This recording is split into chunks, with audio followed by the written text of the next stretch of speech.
Welcome to podcast number 2 of Have You Heard the Latest? If you know us from podcast number 1, you'll know that we were called Truth Seekers on behalf of looking for both factual and wisdom-oriented truth. However, when we looked up Truth Seekers, we found nothing but conspiracy theorists. So realizing that, we doubled down on what we want to definitely accomplish, which is provide thoughtful responses, spontaneously given, thoughtfully contrived. And today we're going to be taking a look at Tim Ferriss Show, episode number 264. Tim Ferriss is an author most probably popularly known from either the 4-Hour Work Week or the 4-Hour Body. And the specific episode we're looking at is he had investor, founder of Bridgewater Associates, Ray Dalio, and they go over a number of useful topics that we're going to get into right now. Where do you want to kick it off, Tom? So the interesting thing is to give some context around who Ray Dalio is. And in particular, he runs the world's largest hedge fund. And a hedge fund is an investment that's basically has an unrestricted ability to invest across the world and do all kinds of funky trades, whereas and is often limited to high-end investors. So you have to typically have at least $1 million, let alone to get into Ray Dalio's funds. You may have to be a large pension fund with 100 billion or 10 billion or 1 billion, that kind of thing, based on what the hedge fund is. And in that universe, you have unusually smart people all competing against each other because you can make quick money many times over because you can bet on the world economy and its stocks and bonds and so forth moving around. So you have this like chess would bring a lot of smart people to it. Hedge funds brings unbelievable talent. And within that talent, he winds up being one of the number one guys, and his style or I should say his advice to people winds up being unusually thoughtful and relatable and something that you can actually use. Like, he's kind of approachable. So he's very interesting to me always because of that dual property of both very high-end, super smart, but then pretty enjoyable to listen to. So let me ask you, as someone who listened to Dalio on this, how did you find him to be? Yeah, for a guy that's worth, I'm just looking at it now even, $17 billion, he just seems like a regular guy, very down to earth, seems to really come off as having figured out who he is, which is a trait I often see in usually the people that are at like the top of their field have this trait where they're super comfortable and they kind of get what they know and get what they don't know. So that's what they can talk about, and then they're very comfortable in knowing who they are, which makes them down to earth. Mm-hmm. And Dalio just completely encapsulates that to me. Mm-hmm. And his first major point that you and I both identified when we shared our notes was that he leads off with that very specific point about making mistakes, and that he wasn't right. It's not like he didn't get where he was from being right, but he got where he was from being wrong, and then learning how to deal with that. Let me first say that, by the way, I'm a professional mistake maker. Being in the markets or being an entrepreneur requires one to bet against the consensus. And when one does that a fair amount of times, you're going to be wrong a fair amount of times. And I've learned a lot more from my mistakes. So I just want to let you know that any perception that being right is part of it. No, the main thing is knowing what you don't know and how to deal with it. So, did that hit you as hard as it hit me? Because for me, that was like a big sigh of relief almost, of like, oh yeah, like you have to just keep going forward and stumble. And the stumbling is actually the growth part. I mean, it's really an interesting idea because we're not oriented toward failure at all. We're oriented towards growth in our society, it would seem. Yeah, and the thing he does well is he draws that connection that the growth comes from the failures. That the reason he's able to keep pushing forward is because he can learn from his failures. And even he talks about how it's like a cliche at this point, right? Like, you learn from your mistakes. But the way he unpacks it and the way he views mistakes is around his belief systems. And what really hit me is when he says, he's like, a big transition in my life is I went from thinking like, okay, I believe X, to, well, why do I believe X? And your failures are going to force you, if you're aware enough, to confront that reality of, I believe something, which is why I made this a certain decision, right? And then that decision failed. And the prudent thing seems to be to then analyze, well, why did I think this way? Were my belief systems strong, or was there a faulty system in there that led to this mistake happening? So I thought that really, it made it real to me because it's something I can relate to, and it's something you're not specifically told as often as, learn from your mistakes. You just hear that so often. But to frame it from a belief system, because I'm a person that's very firm in his beliefs and has been very adamant in my beliefs over the years, and recognized in myself that I was able to experience personal growth when I too did that sort of thing and began challenging, well, why do I believe these things? Are these actually good beliefs? And not just blindly believing them. Yeah, it resonates. I was thinking about the basic way that we take exams, and it's not as if you get a second opportunity to then say, ooh, I didn't do well here, I should have studied this area more, allow me to take it again. Instead, you basically live with the grade. Now, it's fundamentally like our education system kind of gears you up not to embrace failure and try new things, but to instead sort of, just try to get over the hump. It's interesting that this advice is potent. And of course, Ray Dalio, he embeds it all the way into the company culture and into the way he makes stock decisions. And it's all like these little ways in which he's harnessing failure. Any thoughts on the education system and that whole, how it's kind of shocking to us? Yeah, so the education system is something we both have thoroughly enjoyed ragging on over the years and sort of looking at the various faults it has. But I'd actually say there's a really simple tweak that can be made that can take our current mindset, which is just on to the next one, take the next test, and apply it closer to what Dalio is talking about and learning from our mistakes. And to me, it would be this. You have so many quizzes and tests over the course of your standard school year. Specifically, I'm thinking like high school. And if you were to simply look at, okay, let's say you have 20 quizzes per school year. Instead of treating each quiz like its own entity, because the information's new, you would treat it as the same entity that it ultimately is, in that the format of the quiz is going to be the same. So if you began taking this mindset of, okay, I didn't fail the quiz, let's say, because I didn't necessarily know the information. It's that, what were my study habits around this quiz? What was my approach on handling the quiz, on even taking the quiz itself? And whether it's multiple choice, whether it's an essay, whether it's short answer, and applying that and being able to learn then from the mistakes of why you were doing poorly on each quiz.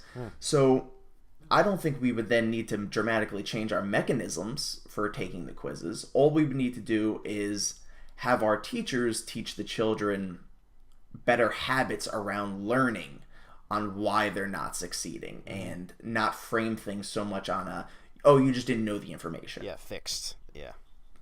Wayskin, he references someone else, I forget, who references the fixed versus growth mindset, and how we teach our kids that either you are good at this or you're not, instead of how hard you worked on it, and like you said, your habits over time.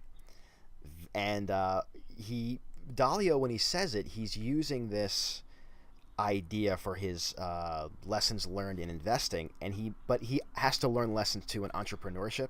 And when he talks about it, he mentions how it's risk taking in both areas, entrepreneurship and investing, that he uses it in. And the entrepreneurship one is the one that most people engage in. And it'd be interesting, to think. I guess it reminds me of the Scott Adams failing forward and trying to stack skills to use failure to your advantage.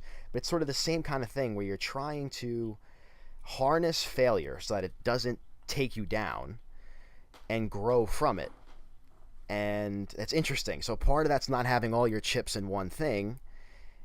And then part of that is sort of an accumulation that happens afterwards, where you just keep finding yourself in a better situation. So like Scott Adams will say, if you fail with a business, but you walk away with the skills that you develop from that business, then you're failing forward. You're using failure well. Interesting that that's, that it makes a lot of sense when you hear it. Well, it may be one of those universal things is what it is. Exactly. Like, can you develop a way so that when you're failing, it's still, you're growing anew even stronger? And the answer is yes. Yeah, and even, I think a simple word to even tie failing into is perspective. Is if you have, we'll just keep the test analogy going, right? Mm-hmm. If you fail test number 1 of the year, right, you get a literal F. Now your perspective is going to matter there. Is your perspective that there was this isolated entity of a test and you failed it, and that now is a loss in your book? Or is your perspective that it's an entire school year, this is test 1 of 7, let's say, and that you're simply using this failure as a tool to do better at the following 6? Yep. So perspective there is very, it's almost very like, important, I would say. Yeah, almost like in real life, if you failed a particular topic area because the test was in January, but through studying for the test and so forth, you got some baseline of information, and then, like, suppose 2 weeks later, if you retook the same test and could get 100 on it or high 90s, why should we stick our kids with the failures? Like, why are they unable to go back and improve? Because in life, you can basically, I'm not good at this now. Perfect. I can just put time into it. But yet, kids have to live with I didn't know it then. It's just kind of like a funny. Well, it's also like a twofold thing where it's like, ultimately, you're studying for that test for that day. It's not like the kid doesn't know that this test is coming. Sure. No, yeah, agreed. To me, a bigger thing is not trying to come up with some crazy system where you can take 3 separate tests that are all on the same topic and you can refine it. I think it's more important to say, okay, what did we learn from this instance? Because even, I would say life is a little like that, where, okay, you have some business opportunity and you fail at it. You don't get to go back and retake that business opportunity on a lot of occasions. That is definitely true. But for your next business opportunity, you may have learned some key things. I wasn't very good at relationship building, and it left me in a couple spots where I didn't know the right people and I couldn't find the right tools. So when the next one comes around, I agree, you learn those things. I think the main toxic I'm reacting to is when folks are like, I'm a C student. He's an A student. And it's just like, it's... Well, that's an identity thing, it doesn't, too. Right. And it's something with the grade and, you know what I mean? And the identity with the grade. Correct. Yeah, I think that's the key thing is... It doesn't really is not necessarily identifying. Exactly. Completely agree. Yeah, it doesn't frame it well. And even thinking about it, like I didn't draw this connection necessarily while listening to the podcast, but Dalio talks about making mistakes, right, and learning from your mistakes. And then I just kind of thought about this perspective thing. And it's funny that he has this whole look at history type mentality. I believe that basically everything is another one of those. In other words, almost everything happens over and over and over again through history. And that the key to success is to identify what one of those it is and to look how it's worked in the past many, many, many times, and then to understand the cause-effect relationships to develop one's principles for dealing with it. He makes this point of, like, everything is one of those. And what he means by that is everything that's kind of happening now has kind of happened before. So it's like something happens, and the specific thing he looks at or mentions as an example is like populism today versus populism in the 30s. And it's like, you could say if everything is one of those, it's like, oh, this is kind of like that situation in the 30s with populism. And what he's really talking about is perspective. And being able to say, okay, this thing that's happening may seem scary and may seem like it's unprecedented, but maybe it has happened before. And if you can blow out your perspective again and zoom out, all of a sudden you could say, oh yeah, on this timeline of history, this has happened 5 times in the past 50 years. Exactly. So he's really speaking in perspective in a couple different ways. Yeah. It's like he's taking advantage of the fact that we've been here before, and how can we learn from that failure? Well, at least we have the lens, we can relate this one to that one. No, I mean, and he's doing that a lot when I've seen him speak. Especially around investing too, he'll bring back years in which this is sort of like that period, sort of like that period.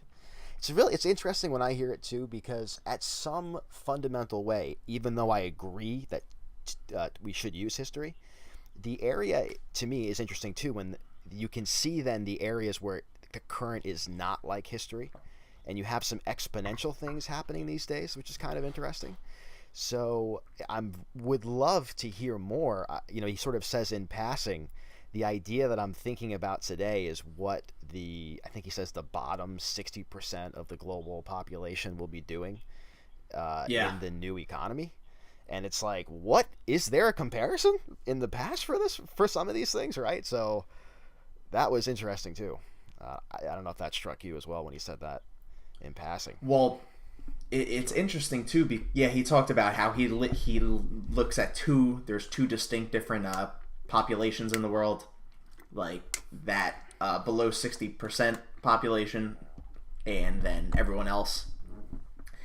But even if it is unprecedented, that is another thing about history that's so important, is you can then properly identify the unprecedented. Exactly. If you don't understand perspective, and let's say you're always zoomed in, you're always 1 year, then everything kind of seems unprecedented, and you can't really tell what's unprecedented and what you just simply don't have enough information about.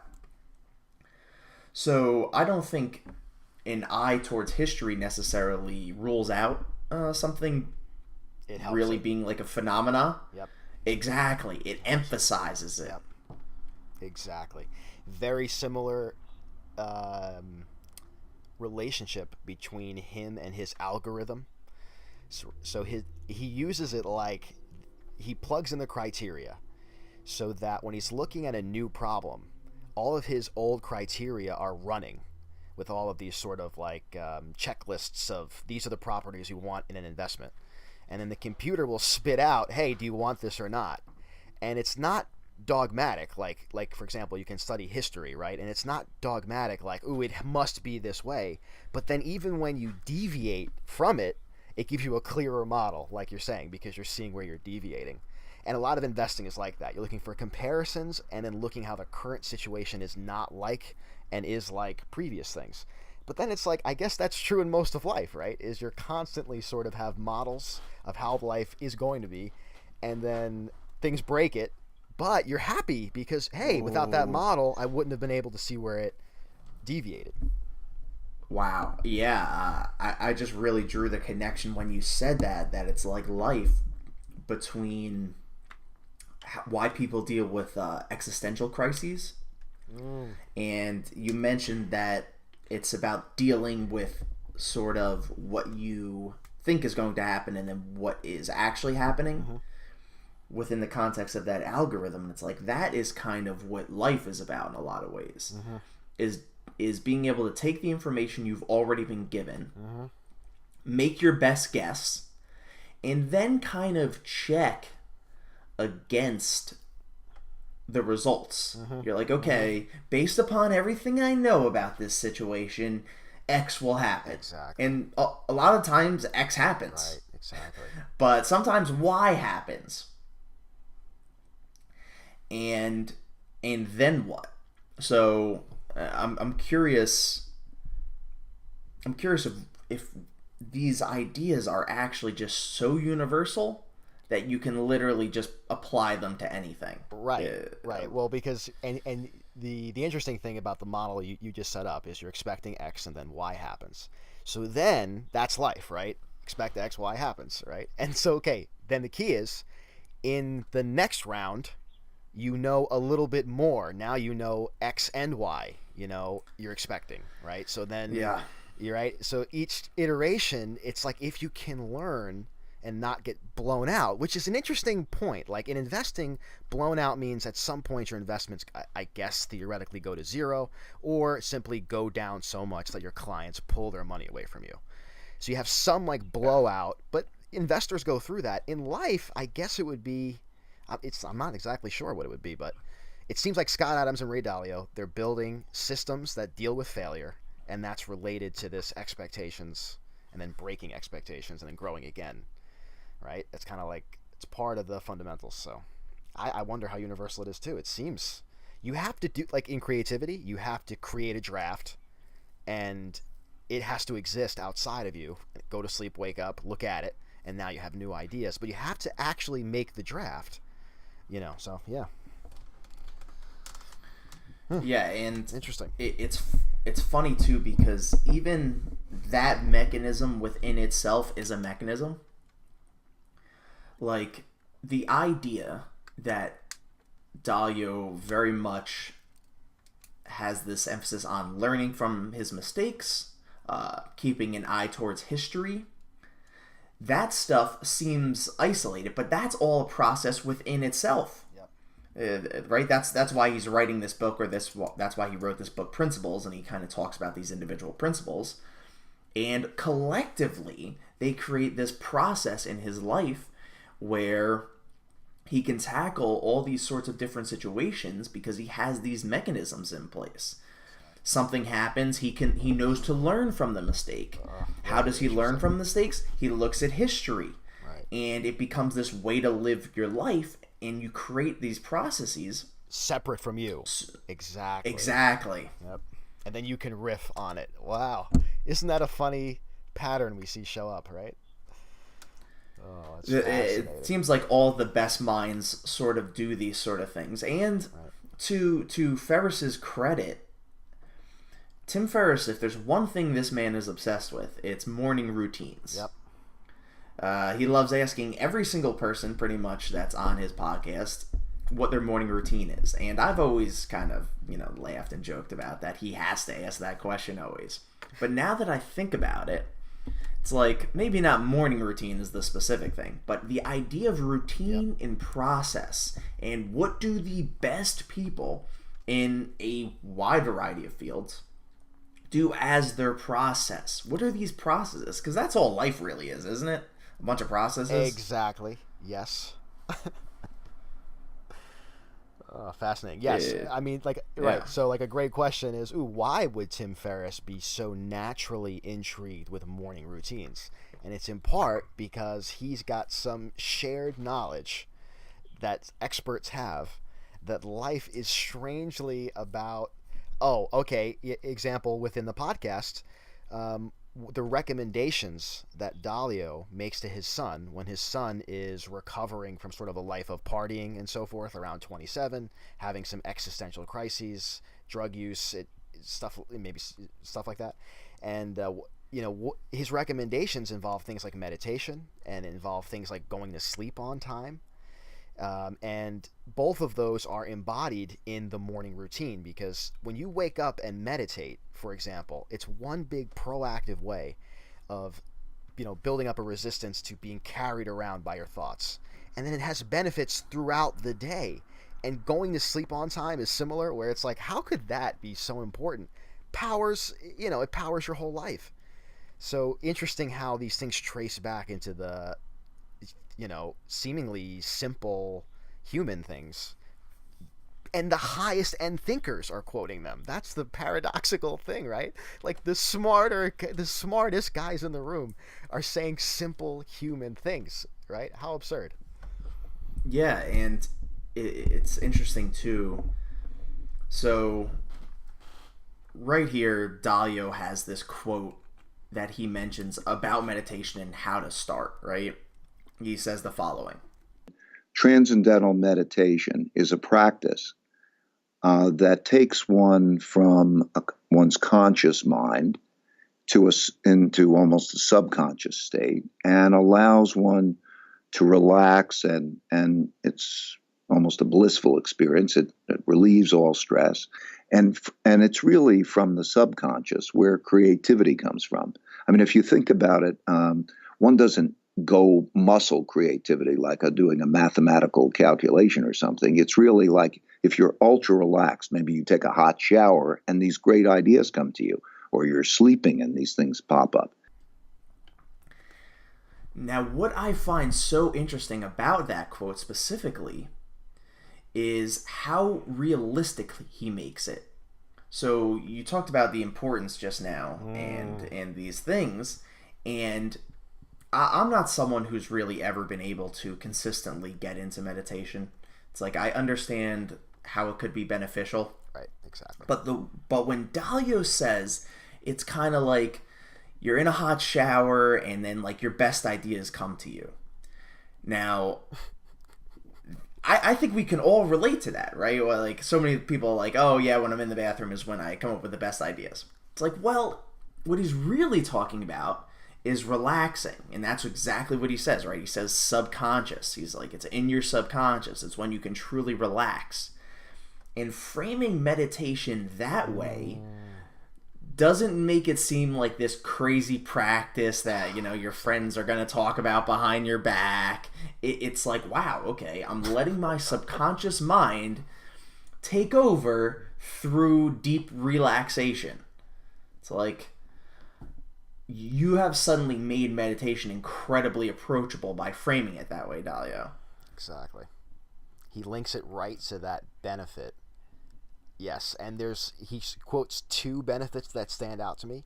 One, creativity, which is almost underrated.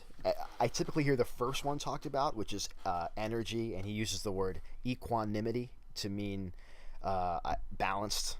And sort of like you can imagine things are flowing through his day. He's getting calls from clients, he's getting investment opportunities from his research associates, and you have positions going up and down, and he's got to just sort of be relaxed there. And then he uses the word ninja to describe sort of the moving in and out of life's issues. So you see, it's a two-pronged benefit. Okay, one, you have the shower situation, like you said, where you're relaxed and then voila, it's coming out of you, right? A new idea that you never would have expected. That's the key. That's the craziest part about creativity, is you can't write it down on your to-do list like, oh, invent this today. It just comes to you, right? Yeah. And then secondarily, he also gives you the ninja analogy. And man, it's meditation in its very simple form. I don't use any mantra. I just sit 20 minutes quietly and just pay attention to your what's happening. That's basically it. and stay there for 20 minutes if you possibly can, and you'll find that your mind wants you to run away from it, which is fascinating. Like, what is this that wants me to keep getting up? But you stay, and then throughout your day you have a little extra. So that's very interesting to hear. I was going to ask you about that, knowing that you're not traditionally a meditator, how Dalio influenced you. I believe he influenced me to start as well, interestingly, years ago. Yeah, his framing of it, to me, did a slightly better job, or not really better, but it resonated with me more. The way he framed it from to me, he is emphasizing creation and ideas when he talks about it that way. Yep. The other most popular person I've heard talk about meditation is Jerry Seinfeld. Yep. Exactly. Seinfeld referred to it a little closer to a recharge, like you said. Energy. Like better sleep, almost, is what he talked about. And that, so as someone who's been very good about his sleep schedule almost my entire life, I've always been very good at setting a time and making sure I get enough sleep, and I generally get pretty restful sleep. That didn't really resonate with me. Now, other people who are perpetually tired, it may hit them. Yes, but it's almost a little. As someone who's trying to be creative, which side do you need? Yep. Exactly, and look, some people could do both, and Ferriss himself seems like someone that needs both, because he talks about his own sleep schedule being wacky, and obviously he's a creative type, writing numerous books, running a successful business for probably over a decade now. So he might need both. And I only really resonate with the creative side. Other people that are tired but have a very routine job may only resonate with the energy side. But I think you'd be hard-pressed to find a person that doesn't need either of those things. Sure, exactly. I like, too, he emphasizes as well not to take it. He's like, the important parts are that you do it for 20 minutes, sit there peacefully, and twice a day. Like, that's the important parts. And even if you do it once a day, obviously you'll just notice more power throughout your day. It works pretty reliably, because it's basically like our thinking brains are all analyzing a lot of thoughts, and our emotions get wrapped in that system of thinking, and I find very interestingly creativity. Let's take that. When I go to write, if I'm thinking about writing, like when I'm walking around in my room or cleaning up, and I'm sort of like, okay, how can I figure it out, what I'm going to do in my head? Very bad. What's much better winds up being not thinking about it throughout the day and just trying to enjoy whatever it is I'm doing. And then it sort of shoots up an idea. Oh, I didn't, you know what I mean? And like when you're in the shower, why is that so good? Yes, it's like you're relaxed. Your attention is on like brushing your teeth or, whatever. And then it pops up to you. So it's their relationship. Meditation is one big practice that's just like emphasizing, relaxation, paradoxically, which then helps you intensify later on. It helps you get creativity. It has all these benefits, and it's funny how the mind wants to resist it. That's what you'll notice, especially. No, I don't want to do that. It's a waste of time. Let me just, you know what I mean? It's very funny how even people who meditate don't meditate some days, Even he said, I think he said 2/3 of the days only he meditates, right? So it's not like he's an everyday person. But, yeah. Yeah, I'm curious, how much do you think people struggle with meditation, and like you said, the mind kind of fights it? How much do you think that is inherent in our minds, and how much do you think that is a product of our current society, where we're constantly just so occupied with things at all times and stimulated? Well, anyone who's used Instagram knows just how frequently both you can look at new things and see people's response to what you put out. So you feel the attachment definitely to the things, and a lot of us don't have big lifelong goals, I believe. So and basically we're not trained to make big lifelong goals. We're sort of trained to make more short-term, safe goals that other people are doing, and so therefore you feel all the bumps. So meditation is super effective for modern people, right? Because we're thinking we're using our thinking brain to solve problems so often that it can't do its other function, which is relax, and then sort of when it's relaxed, it almost coils and then can release back to you a way to solve your problem. So, man, I think it's partly going to be the human struggle is fundamentally relaxing your powerful thinking brain. So that is, man, Homo sapien, all of us. Now, modern society, I think, turned it up a notch from the stimulation perspective. Yeah, you would agree, right? So. Without a doubt. Like I said, I can't relate. I've never, I can say, given meditation an earnest try. Like, one way or another, this week, for 1 week, I'm going to try to meditate every single day. I've never done that. It's not, and it's hard to do it that way, because that it almost undermines the way you're wanting to do it. Basically, anytime you breathe through your nose and then release it is basically a mini meditation, as Eckhart Tolle would say. So one thing for sure is that meditation is not different than breathing. It's just, in addition to breathing, you're often sitting down, like you said, in a routine manner. But just so folks know how I think about it, especially, and anyone knows, I mean, it's just, it's not that different from conscious breathing. But, sure. Yes, I agree. The mechanism of meditation is not complicated. But the habit is more what I'm speaking to. Yep. In that, like any good habit, unless you ingrain it into your life, it's not going to become a habit. Mm-hmm.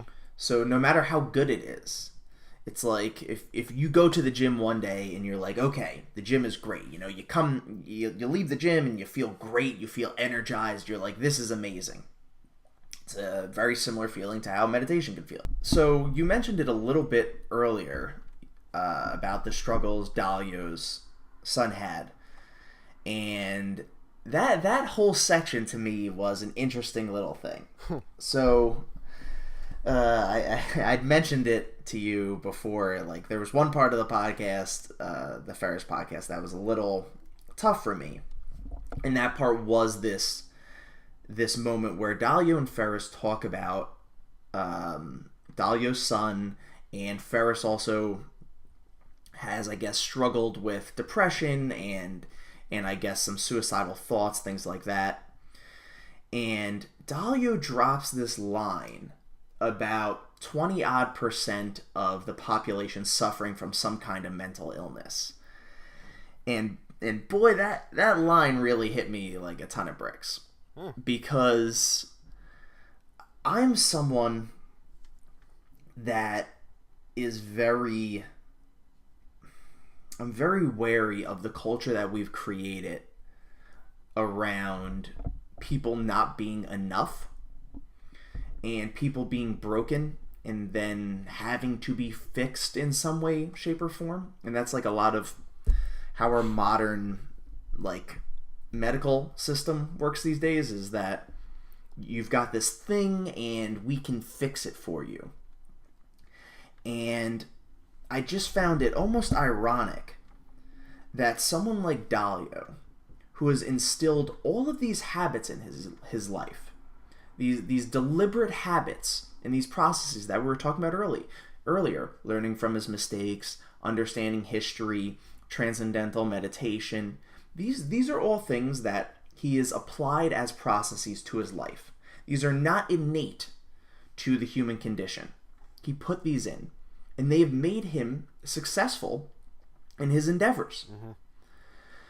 For someone to believe in these processes, but then at the same time say that in a very chemical way, almost a quarter of the population is broken, and that they're chemically broken, I just have a hard time seeing how it can be thought of that way. Mentally broken would probably be, I mean, he said, I know what you're saying, and I agree with your fundamental point, which, how ironic that the guy who solves everything with natural methods, the ultimate natural method solver for psychotherapy and for working with your own stress, right? How can this guy possibly I don't know if he would if he would give everyone medicine like for it, but the diagnosis may be correct that we are suffering from a mental illness. Not, but you're right. The chemical imbalance part is always tricky because what comes first? The the life that's not functioning because of various real life circumstances that we can relate to, or is it their chemical in their brains that is the dominating thing, and it doesn't matter their situation. Chicken or the egg. Right. So I would wonder what he would say about that. I do agree that he does have a lot of answers to mental health, and when it showed up in his response, when his 4 pillars for his son, take medicine was one. So that was, but he did brag a little bit about how he's been able to reduce that medicine over time. So I think he. Yeah. So to me, that was kind of ironic, almost even. Okay. And my only concern, why this hits me so hard, is because we all know people that have been prescribed drugs too easily.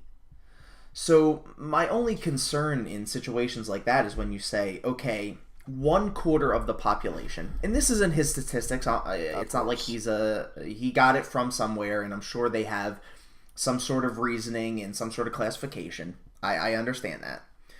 My only point is that we've become a society that is very quick to give people the drugs before the other things, before seeing if it's that there's other issues in their lives that can be sorted out. And the interesting thing that Dalio points out with those 4 pillars is that, yes, take medicine is one of them, but over time his son has reduced the amount of medicine he takes. Yep. And that's clearly a product of these other pillars and his ability to work on his life. And those 3. It's not like those 3. Yeah, the other 3 were meditation, Yep. not taking other illicit drugs, Yep. And getting to sleep before 11 most of the time. Being able to keep a regular, healthy sleep schedule is essentially what he's saying. And then the 4th one was take your medicine. Now, those other 3 things, though, are all life habits. And the only thing that's changing, he's not saying, like, get more and more strict with your sleep, do more and more meditation. Mm-hmm. The only thing that's changing is the amount of medicine being taken here. Mm-hmm.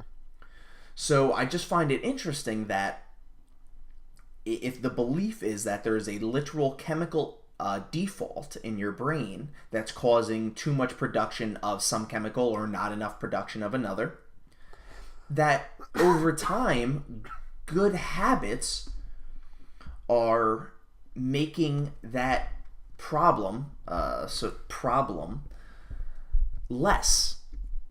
So at what point is it a default, so to speak, or a defect rather?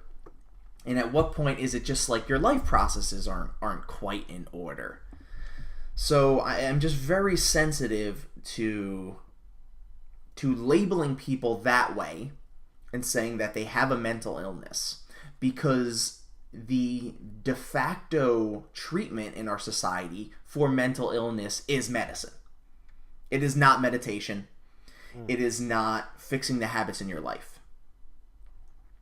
So I worry about the connection there when we're attributing relatively, I mean, to say 1 in 4 people, you meet 4 people, 1 of them has a mental illness. That just seems like a bit of a loose classification to me. Yep. Oh, that's fascinating. Yeah, I agree with your points. I really do. I would wonder what he would say back to that. And yeah, I completely agree with you, though. I mean, it's interesting to think what we would do as a society if we did not have the drugs to give to people. We'd have to use natural methods, and I think we would know what they are too. It would be exercise. It would be sleeping on time. It would be connection with others, being part of a community. Oh, how about how he says, great part, if you remember, about that happiness part, and how there's no correlation between intelligence and happiness. And the highest correlation with happiness winds up being whether or not people are part of a community. And you're like, of course. Whenever you're with others, doing something together, and being with them, it's genuine. That is the best part of life, right? No, when I heard that, I was like, oh, yeah. That's because I've heard Rogan mention it before, and when he's really tying in that idea that it's not money that's bringing happiness, and it's not even intelligence. The money one, right, that's become a thing. Money can't buy happiness, right? But the intelligence one is interesting because all of us that have grown up with these existential crises, it's usually driven around us trying to reason the world, use our brains to defeat the world, and to achieve happiness with our brains. And for him to bring up the topic that it's community that's making people happy, that it's relationships and connections with other people that actually bring our happiness. That takes us away from the self. See, that's the beautiful thing. Yep. Is that money in a literal way is about the self. Like, yes, you could get more money to donate it, sure, but it's really about the self. So accumulating wealth is about just you. Your intelligence obviously is locked into your own mind. You cannot forge relationships only with yourself. You need the other person. You need at least one other person to forge a relationship. And I think that is something that he picked up on, and for him to have such a big emphasis on, he talks about how important it is in his work environments for people to have this sort sense of community. And it's where he ties in honesty as well. And that how do you build meaningful relationships with people? It's honesty. Yep. When he was asked by Tim, what were your big successes that you can tell me about? And his first response is kind of like, well, I can remember some of them, but they don't really stand out to me compared to my failures. And then he even says something else like, I can remember parties and being with people, and you're like, this dude remembers like the Bridgewater Christmas party instead of like the trades they make. You know, that was sort of the visual I got. And I was like, wow, that's hysterical. You know, like the jokes he said, funny things that happened, something like that. And you're like, wow. No one thinks about that these days, that is like what you're accumulating. We all just think about the money and tangible success, and wow, that was so for the guy who has it all, that's what he remembers. That was fascinating. And the second thing I wanted to note about the intelligence thing was that Tim kind of walks into it, because I believe the question Tim asks is something like, even though people are smart, they're not happy. And Dalio's like, yeah, they're not related, right? Like, and isn't that interesting, right? Because smart people get in their own way and or overthink things, I would bet, is a major source to substantial unhappiness. I would wonder if it's not, detrimental. Yeah, like inversely correlated, actually. Yeah, so. Well, that line, like, ignorance is bliss, right? Like, not overthinking things can be a benefit. It can come with its own issues, but the raw entity that relationships, like the two he identifies specifically as an important thing, is meaningful work and relationships. What he calls meaningful work, I've always called fulfillment. Like personal fulfillment, something you're working on and driving you in life is something you believe in. Exactly. And that combination of relationships with other people and fulfillment, there really doesn't need to be a third thing. Like, they're that powerful. Like, explain to me a segment of your life that would not get checked off if you're doing meaningful work that's fulfilling your life and you've got great relationships in your life. There is almost no way you cannot be happy. I think he says that too, right? It's hard not to be happy when you have those forces on you. I know. So that would It's mean that crazy. the unhappiness of today is from missing some of those, one or two, Well, or there's just something. It's like the tubes are clogged. You know what I mean? Like it's not flowing. Because almost like those things should be somewhat natural. Like, oh, you want to have a fulfilling life. Well, you only have to pick one path for you, so it shouldn't be that hard. And there's a lot of people to be with, and you're born with a lot of people to know. So it's like, it's very funny that he's saying these two things are what you need, and but I guess they're not easy, right? Because they do need to. Well, be we're sort of very genuine. selfish. Right. We're very selfish as people, and unfortunately, I try not to rag on this too much, but like, we're not really taught these things. Now, we're not really taught fulfillment and meaningful work because they give us too open-ended of an answer. So from the meaningful work perspective of things, what are we told growing up? You can be anything you want. You can do whatever you want.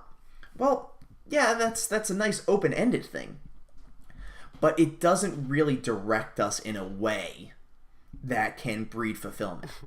It's funny that everyone Because quotes it's so that. wide. Yeah, everyone quotes that because that must be the main career advice that we all heard.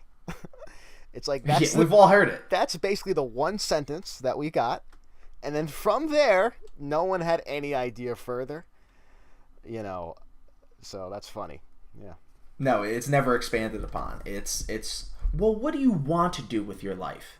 Or what are you? It's like you can do anything. And you have to like discover what you're good at and then align it. It's like, and you don't pick you, right? Who's you, right? You don't pick what you're good at necessarily. You sort of have to discover, oh, these are my natural abilities. So let me now align them with something I like, and then it will create. You don't just pick anything. You could, I guess, if you had unlimited passion and effort to do it, you could probably, like, the human can do anything over time, right? Because you basically fail forward until you get big enough to do it. Well, our brain Simultaneously, is you have just to such a discover. powerful machine for the most part that if we can learn from things, we can really adapt very well. But the combination of that fulfillment, I even wonder how much they help each other in a lot of ways too, because by having a lot of relationships in your life, meaningful relationships and connections with other people, you also get to find what makes you, right? You talked about just now learning what you're good at. Well, a big part of learning what you're good at is also learning what you're not good at and where you lack. And a lot of that comes from the people and experiences you meet. It's hard to have a comparison and to understand how accomplished or not accomplished you are at something or a topic unless you know enough people that you're like, oh yeah, I thought I was good with computers, but you know, my friend Frank over here knows way more than I do. It's like, okay, he understands that, and it becomes this twofold thing where you then can build a relationship around that, and because you have this other person in your life, you can foster this relationship and then gain that sort of knowledge. And you also now know that, okay, maybe within this segment I'm not that accomplished. So I can either choose to focus on another segment of my life that I may know more about, or I can choose to get better. But to bring it home, Yep, exactly. I now have perspective. I've got perspective on my own skills through the relationships I have with other people. Because I can now weight them. So I was going to say, so if we had to create sort of a concluding Dalio stack, right? He's sort of talking about, so on one element, we have the practice of meditation, in which I've heard him say something like, it's the most important thing. Most of my success is attributable to meditation. And meditation embodies sort of two main benefits. One, the ninja-like quality of being able to take things a little bit easier. Like when people say the game slows down for me, it's a little bit like that. Your life slows down a little bit. You're not so attached. And then secondarily, that relaxation triggers the subconscious mind as a challenge, shoots up ideas to you. And wow, I mean, that's only one thing, right? Simultaneously, he's embodying similar principles in his systems, the people around him, and how he works with machines, and how he works with people, and how they all embody truth to discuss what's going on, and then not being destroyed by the failure, but learning over time. I mean, he has systems on systems on systems, right? To some extent, right? Systems for the people, systems for investing, systems for his day. So I guess you could stack any way you want. But so what are some of the takeaways you have in mind too there? Yeah, the meditation one is hard to ignore as much as, like we said, I'm not a big meditation person. It's hard to ignore how relatable he makes it, sure, and the benefits he speaks of. So, big takeaway, meditation, find a way to give it a shot. I think it's the simplest thing I would say is like... I love that, yeah. Yeah, just give it a shot. Like, okay, you're going to try it, and you know what? Maybe you wind up being someone like me, and you don't stick with it. Like, oh well, so whatever. You tried it. Like, that's life. So meditation, I think, is definitely one to put in there. And then the other broad one is the thing I keep saying would be perspective. It's keep in mind perspective. And if you can keep in mind to not keep your perspective too zoomed in life. Right. Zoom out your perspective. Yes. Just keep zooming it out. Yep. See it. How do you study better? Zoom out your perspective. Get the bigger picture. Don't lose the forest for the trees. And it's very applicable to a lot of things. If you think about your current situation, we didn't really touch on it, but Dalio does talk about this whole psychological pain button thing, where you have these moments of just being hit, and you have these like brain moments where you're just like, you're just dealing with something. It's like, well, if you can zoom out your perspective and realize how small this moment is, you'll be fine. So I would say being able to zoom out perspective, and then the final thing is what we just talked about with relationships and the importance of relationships with other people, and having true and honest relationships with people. And it's something that, I don't know if you did it intentionally, but recently what you've been able to do and build relationships with members of your family, with like your cousins and your sister, like has really impressed me personally, because I know how naturally those things may not come. I know they don't really come to me very naturally. And I think a lot of people have that thing where it's like, family is just kind of family, and it's this happenstance thing. But making a concentrated effort to build those relationships seems like they've made a pretty positive impact on your life, and just from an observer standpoint. Yeah, exactly. You're there to witness your own, ways that you're trying to be good, and then it just has reflections back into you. Yeah, you do. Yeah, exactly. You just be there with people, and if you're there genuinely, it has a feedback mechanism where it improves all of your life later on. Yeah, completely agree. Excellent, man. Yeah, so we would say that those are the big three then, right? I guess meditation, perspective, and relationships. Yeah, I mean, you could add dealing with failure, building systems around failure. Yep. And harnessing it, and then he does a lot with the brain and relaxing the brain so that it can be channeling creativity, right? That's I don't know. I would say that's meditation for you right there. Fair enough. It's like, fair enough. So I think it's fair to say that those are our main takeaways from this Tim Ferriss Show podcast with Ray Dalio. And next week, who knows who we'll go after? Maybe Ruben, something like that. Maybe there'll be another interesting Rogan. Maybe we'll get some Sam Harris down. But You've been listening to Have You Heard the Latest podcast? And I hope you join us next time, and I hope you enjoyed this.